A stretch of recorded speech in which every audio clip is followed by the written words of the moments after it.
Sindaco, oggi si presenta un suo libro, un libro molto interessante, ce lo descrive? Sì, è un libro che presenta un po' quella che è la produzione devozionale nella ceramica di Burgio. Si tratta di mattonelle, di pannelli devozionali che coprono un arco di tempo che va dal XVII al XX secolo. Sono delle opere disseminate nei centri storici dei paesi siciliani che io ho avuto modo di poter fotografare andando in giro e quindi potendo un po' recuperare questo filone ceramico appunto della ceramica di Burgio. Un lavoro di ricerca quindi? Sì, è un lavoro di ricerca che è durato diversi anni e che comunque ha messo insieme tutta una serie di temi importanti che si sviluppavano in questo filone ceramico, appunto perché il tema principale è un tema religioso, per cui ecco, presenti per esempio la raffigurazione di santi piuttosto che il culto mariano o il Santissimo Sacramento, e questi pannelli appunto testimoniano anche, essendo tutti datati, quella che è l'evoluzione dello stile, oltre che essere una importante documentazione storica. In particolare a chi si rivolge questo libro? Questo libro si rivolge un po' a tutti, quelli che amano, agli appassionati di ceramica, ma anche appunto a chi in questa opera trovare ecco, quel tentativo che c'è di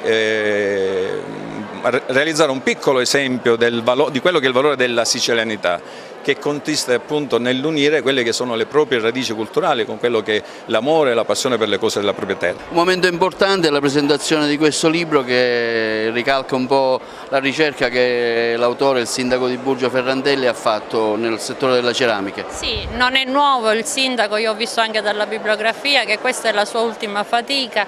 Noi siamo ben lieti di ospitare questa presentazione anche perché il museo vuole essere un centro culturale, di promozione culturale, non solo archeologica ovviamente, e quindi siamo ben lieti. Questa è una pubblicazione curatissima, interessante, e vediamo la presentazione. Quanto è importante una pubblicazione del genere nel settore, anche per un certo richiamo turistico che può avere? È importante perché fa conoscere queste arti minori che sono le mattonelle e i pannelli della devozione popolare, un'arte minore che è stata anche trafugata spesso, e quindi tramite questo libro si conosce, si ha una contezza dell'entità di questo materiale e quindi dopo questo si potrà conoscere, valorizzare e tutelare. Presenta il catalogo sulle ceramiche e i pannelli originari di Burgio, raccontano la devozione popolare, quindi un percorso che non dice solamente manifattura, dice anche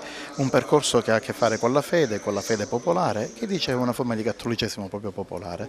È un catalogo che permette di designare, mettere un punto fermo su quello che è lo sviluppo di quella che è stata l'arte popolare di Burgio con la ceramica.